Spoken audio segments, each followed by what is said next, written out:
अथ नवमोऽध्यायः। श्री भगवान बोले, तुझ दोष दृष्टि रहित भक्त के लिए इस परम गोपनीय विज्ञान सहित ज्ञान को पुनः भली भांति कहूँगा, जिसको जानकर तू दुख रूप संसार से मुक्त हो जाएगा। यह विज्ञान सहित ज्ञान सब विद्याओं का राजा, सब गोपनीयों का राजा, अति पवित्र, अति उत्तम, प्रत्यक्ष फल वाला, धर्मयुक्त, साधन करने में बड़ा सुगम और अविनाशी है।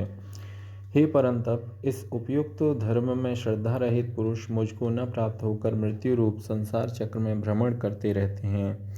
मुझ निराकार परमात्मा से यह सब जगत जल से बर्फ के सदृश परिपूर्ण है और सब भूत मेरे अंतर्गत संकल्प के आधार स्थित हैं, किंतु वास्तव में मैं उनमें स्थित नहीं हूँ।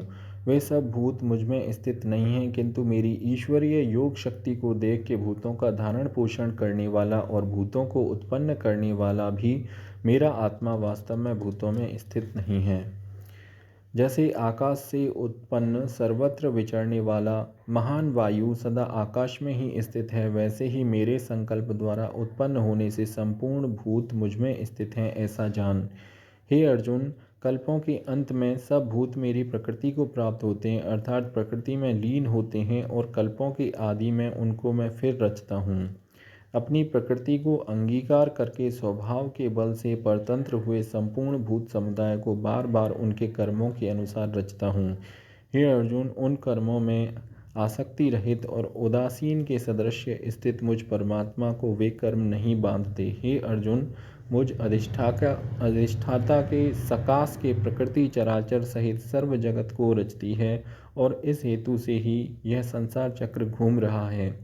मेरे परम भाव को न जानने वाले मूढ़ लोग मनुष्य का शरीर धारण करने वाले मुझ संपूर्ण भूतों के महान ईश्वर को तुच्छ समझते हैं, अर्थात अपनी योग माया से संसार के उद्धार के लिए मनुष्य रूप में विचरते हुए मुझ परमेश्वर को साधारण मनुष्य मानते हैं।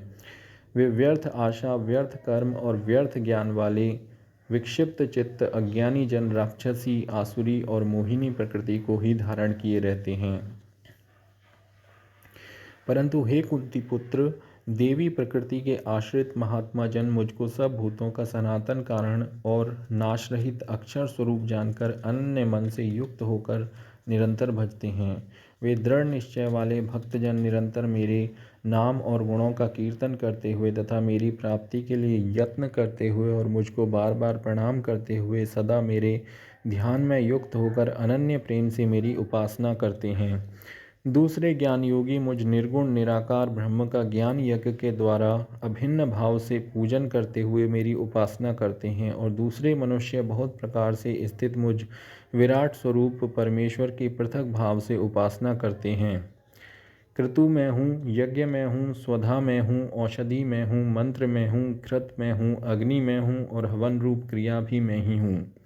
इस संपूर्ण जगत का धाता अर्थात धारण करने वाला एवं कर्मों के फल को देने वाला पिता, माता, पितामह, जानने योग्य पवित्र ओंकार तथा ऋग्वेद, सामवेद और यजुर्वेद भी मैं ही हूँ। प्राप्त होने योग्य परम धाम भरण पोषण करने वाला, सबका स्वामी, शुभाशुभ का देखने वाला, सबका वास स्थान, शरण लेने योग्य, प्रत्युपकार न चाहकर हित करने वाला, सबकी उत्पत्ति प्रलय का हेतु, स्थिति का आधार, निधान और अविनाशी कारण भी मैं ही हूँ। मैं ही सूर्य रूप से तपता हूँ, वर्षा का आकर्षण करता हूँ और उसे बरसाता हूँ। हे अर्जुन, मैं ही अमृत और मृत्यु हूँ, और सत असत भी मैं ही हूँ। तीनों वेदों में विधान किए हुए सकाम कर्मों को करने वाला, सोमरस को पीने वाले पाप रहित पुरुष मुझको यज्ञों के द्वारा पूजकर स्वर्ग की प्राप्ति चाहते हैं। वे पुरुष अपने पुण्यों के फल रूप स्वर्गलोक को प्राप्त होकर स्वर्ग में दिव्य देवताओं के भोगों को भोगते हैं। वे उस विशाल स्वर्गलोक को भोगकर पुण्य क्षीण होने पर मृत्युलोक को प्राप्त होते हैं। इस प्रकार स्वर्ग के साधन रूप तीनों वेदों में कहे हुए सकाम कर्म का आश्रय लेने वाले और भोगों की कामना वाले पुरुष बार बार आवागमन को प्राप्त होते हैं, अर्थात पुण्य के प्रभाव से स्वर्ग में जाते हैं और पुण्य क्षीण होने पर मृत्युलोक में आते हैं। जो अनन्य प्रेमी भक्तजन मुझ परमेश्वर को निरंतर चिंतन करते हुए निष्काम भाव से भजते हैं, उन नित्य निरंतर मेरा चिंतन करने वाले पुरुषों का योग क्षेम मैं स्वयं प्राप्त कर देता हूँ। हे अर्जुन, यद्यपि श्रद्धा से युक्त जो सकाम भक्त दूसरे देवताओं को पूजते हैं वे भी मुझको ही पूजते हैं, किंतु उनका वह पूजन अविधि पूर्वक अर्थात अज्ञान पूर्वक है, क्योंकि संपूर्ण यज्ञों का भोक्ता और स्वामी भी मैं ही हूँ, परंतु वे मुझ परमेश्वर को तत्व से नहीं जानते, इसी से गिरते हैं अर्थात पुनर्जन्म को प्राप्त होते हैं। देवताओं को पूजने वाले देवताओं को ही प्राप्त होते हैं, पितरों को पूजने वाले पितरों को प्राप्त होते हैं, भूतों को पूजने वाले भूतों को प्राप्त होते हैं, और मेरा पूजन करने वाले भक्त मुझको ही प्राप्त होते हैं, इसलिए मेरे भक्तों का पुनर्जन्म नहीं होता। जो कोई भक्त मेरे लिए प्रेम से पत्र, पुष्प, फल, जल आदि अर्पण करता है, उस शुद्ध बुद्धि निष्काम प्रेमी भक्त का प्रेम पूर्वक अर्पण किया हुआ वह पत्र पुष्पादि मैं सगुण रूप से प्रकट होकर प्रीति सहित खाता हूँ। हे अर्जुन, तू जो कर्म करता है, जो खाता है, जो हवन करता है, जो दान देता है और जो तप करता है, वह सब मेरे अर्पण कर। इस प्रकार जिससे समस्त कर्म मुझ भगवान के अर्पण होते हैं, ऐसे संन्यास योग से युक्त चित्त वाला तू शुभाशुभ फल रूप कर्म बंधन से मुक्त हो जाएगा और उनसे मुक्त होकर मुझको ही प्राप्त होगा। मैं सब भूतों में समभाव से व्यापक हूँ, न कोई मेरा अप्रिय है और न प्रिय है, परंतु जो भक्त मुझको प्रेम से भजते हैं वे मुझ में हैं और मैं भी उनमें प्रत्यक्ष प्रकट हूँ। यदि कोई अतिशय दुराचारी भी अनन्य भाव से मेरा भक्त होकर मुझको भजता है तो वह साधु ही मानने योग्य है,